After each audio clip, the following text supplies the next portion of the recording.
ہم پر ایک ذمہ داری ہے. میں اور آپ مسلمان ہیں، چاہے یہاں رہیں، چاہے کراچی رہیں، چاہے لاہور رہیں، چاہے دہلی رہیں، چاہے کہیں بھی رہیں، کامیابی چاہیے تو دین پر چلنا پڑے گا. ہاں، دین سیکھنا پڑے گا. اور دین سیکھنے کے لیے سب سے پہلے دل کا پیالہ خالی کرنا پڑے گا. اس بات کا احساس کرنا پڑے گا کہ مجھے کچھ نہیں آتا. سب سے پہلے اس بات کا احساس کرنا پڑے گا کہ مجھے کچھ نہیں آتا.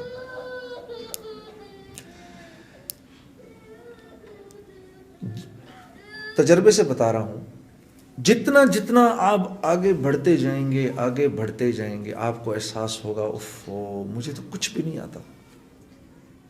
میں گانے کی لائن کی بات بتاتا ہوں. ایک دفعہ مجھے یاد ہے، مجھے گانے کی فیلڈ میں 10-11 سال ہو گئے، 12 سال ہو گئے. تو ایک دن میں جہاز میں بیٹھا ہوا تھا، تو مجھے احساس نہیں ہوا، میری ساتھ والی سیٹ پہ غلام علی صاحب بیٹھے ہوئے تھے. بہت بڑے گائک ہیں. تو بڑی خوشی ان سے مل کے. میں نے کہا خان صاحب کوئی مشورہ تو دیجئے گانے کی لائن سے. کہنے لگے میرے بھائی گا نا، یہ میرا مشورہ ہے تجھے، گا نا.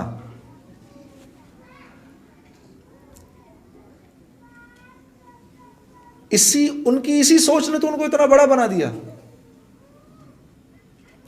تو دنیا کی لائن میں شیطان خوب کوشش کرواتا ہے، محنت کرواتا ہے. محنت کون کرتا ہے؟ جس کو اس بات کا احساس ہو کہ مجھے ابھی آتا کچھ نہیں. اور جو اطمینان سے بیٹھ جاتا ہے وہ بیٹھ جاتا ہے. میں نماز پڑھتا ہوں جی، اور آپ کیا چاہتے ہیں مجھ سے؟ نہیں، اگر تم قرآن پڑھے ہوئے ہوتے، قرآن سمجھے ہوئے ہوتے، تو تمہیں اس بات کا احساس ہوتا کہ اللہ یہ نہیں چاہتا کہ آپ صرف 5 وقت کی نماز پڑھیں. اللہ چاہتا ہے آپ محنت کر کے انعام یافتہ لوگوں میں شامل ہوں. اللہ آپ سے کہہ رہا ہے صراط الذین انعمت علیہم، اے اللہ تو مجھے ان لوگوں کے راستے پہ لگا جو انعام یافتہ تھے. انعام یافتہ 4 لوگ تھے، انبیاء، صدیقین، شہداء اور صالحین. یہ 4 لوگ ہیں. اللہ فرما رہے ہیں مجھ سے ان کا راستہ مانگو، تاکہ کہیں سیٹسفائی ہو کے نہ بیٹھ جاؤ کہ میں تو نماز پڑھ رہا ہوں، مسجد کے لیے میں دے رہا ہوں پیسے. آپ یقین کریے سب سے زیادہ یہ مسجد بنانا، بن جانا بہت بڑی بات ہے، اور اس کے لیے محنت کرنا بہت بڑی بات ہے. لیکن سب سے زیادہ جو شیطان مطمئن کرتا ہے نا، ان لوگوں کو کرتا ہے جو مسجد کے لیے چندہ اکٹھا کر رہے ہوتے ہیں. میں آپ کو تجربے سے بتا رہا ہوں. ہاں، میں تو بہت بڑا کام کر رہا ہوں. نہیں، سیٹسفائی نہیں ہو سکتے آپ. اور اتنی محنت کی، اتنے اخلاص سے سب کچھ کیا، مسجد بن گئی. 30 سال گزر گئے. اس مسجد کے پاس سے گزرتے ہوئے ساتھ والے کو کہا یہ جو مسجد ہے نا، اس میں میرا بھی حصہ پڑا تھا. لو جی، 30 سال کا اخلاص ختم ہو گیا. سب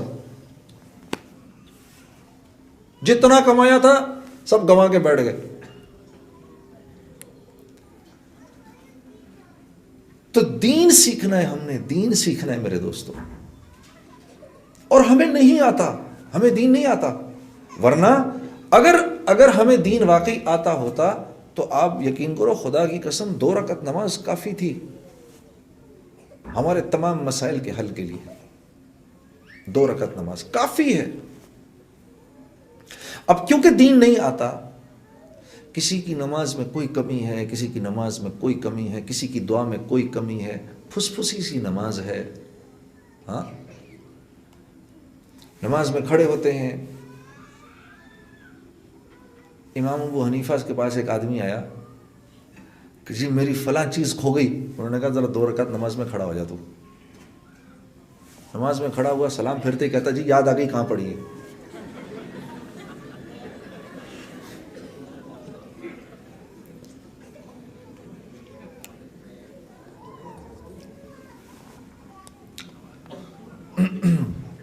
کیا وجہ ہے؟ وجہ یہ ہے کہ یہ جو دل ہے، ذرا غور سے سنیے گا، یہ دل جو ہے نا،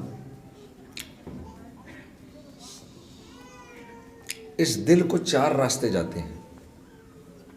ایک یہ آنکھ ہے, ایک یہ کان ہے, ایک یہ زبان ہے, اور ایک یہ دماغ کی سوچیں ہیں. یہ 4 راستے ہیں جو دل تک جاتے ہیں. جو آنکھ کی حفاظت کرتا ہے, نامحرم پر نظر پڑی جھکا لی ایک دم آنکھ, تو اللہ فرما رہے ہیں اگر تو نے ایسا کیا تو اسی لمحے میں تیرے پچھلے سارے گناہ معاف کر دوں گا. ہاں, ایک نے آنکھ کی حفاظت کی, لیکن یہ حفاظت کیوں نہیں ہوتی؟ یہ 4 ٹن کے ٹرک کو تو بریک لگ جاتی ہے, آنکھ کو بریک کیوں نہیں لگتی؟ کیونکہ اس کی اندر سے بریکیں فیل ہیں. یہاں بریکیں فیل ہیں, نہیں لگتی, کیا کریں؟ دوسرا ہے یہ کان. یہ آنکھ کو صحیح استعمال کر رہا ہے, کان کو صحیح استعمال کر رہا ہے, زبان کو صحیح استعمال کر رہا ہے, سوچیں پاکیزہ ہیں. اب یہ جب کھڑا ہوگا نا نماز میں, اللہ اکبر, تو اللہ کے ماں سوا سے فوراً کٹ جائے گا. ہاں, نماز میں کیفیت کیوں نہیں بنتی؟ یہی تو وجہ ہے. آنکھ سارا وقت غلط دیکھ رہی ہے. باپ دیکھیے نا, یہ کافی ہے, ہاں بہت لذیذ سب کچھ, میری آنکھوں کے سامنے اس کے اندر نجاست کا ایک قطرہ بھی ڈل جائے, آپ بتائیں ہم پی سکتے ہیں اس کو؟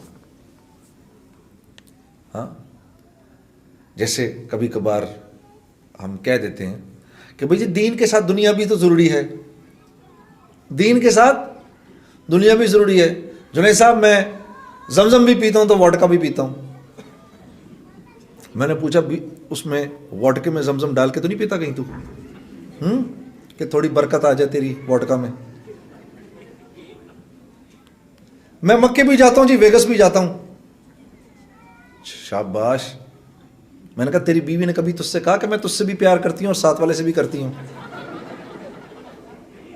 دیکھو یار, ہاں کیوں بری لگی یہ بات؟ اللہ کے ساتھ تو کر رہے ہیں. ہاں, یا اللہ تیرے ہیں,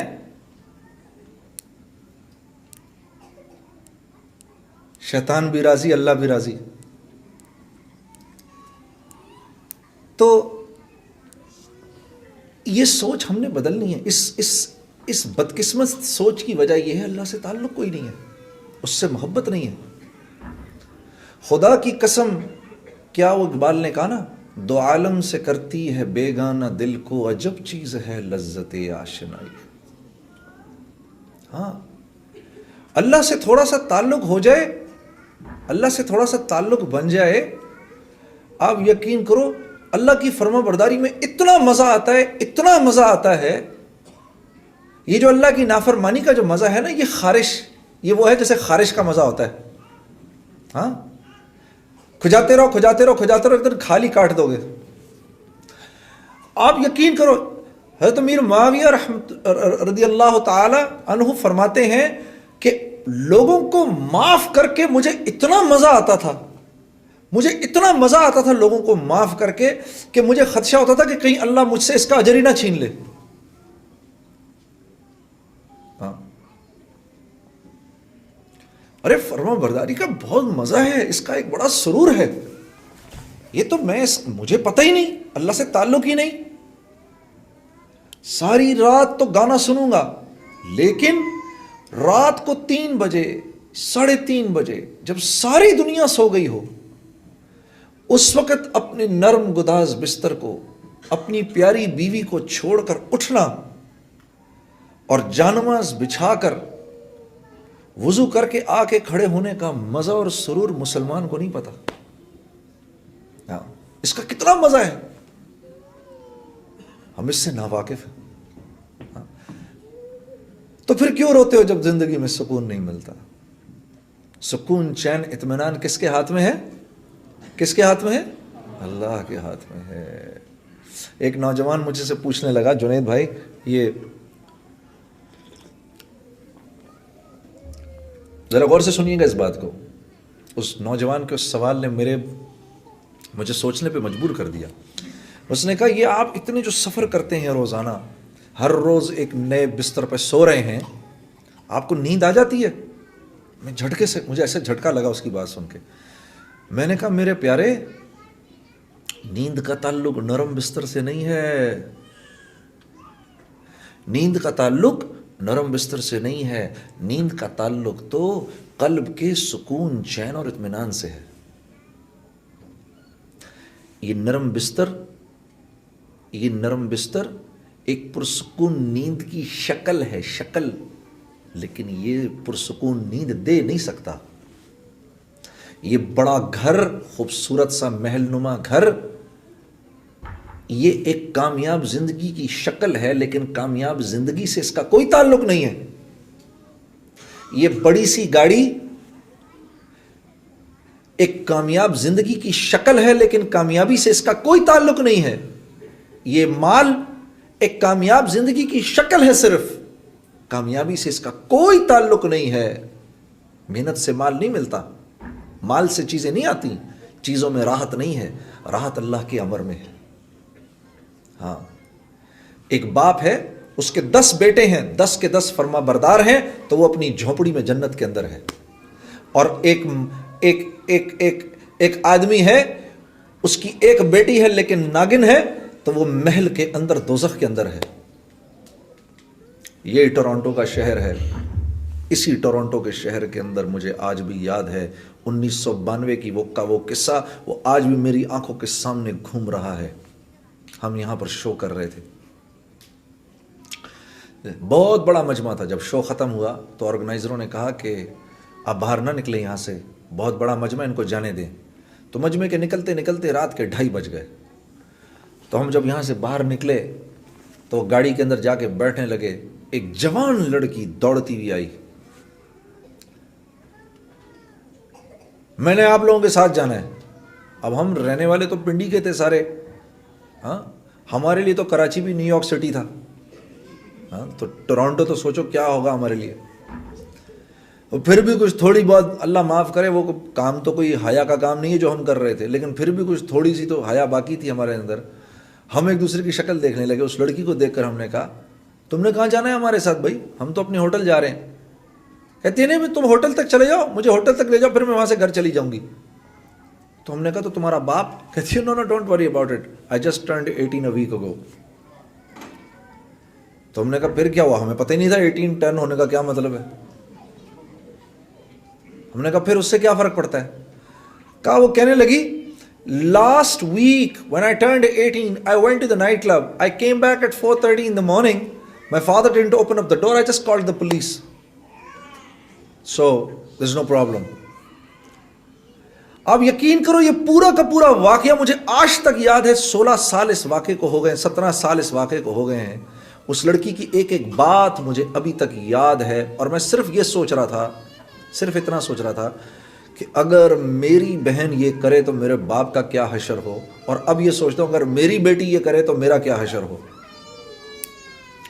لیکن قصور اس بچی کا نہیں ہے، قصور اس بچی کا نہیں ہے، قصور ان ماں باپ کا ہے جنہوں نے خود زندگی میں دین لانے کی کوئی محنت نہیں کی، تو وہ اولاد کو کیا سکھاتے.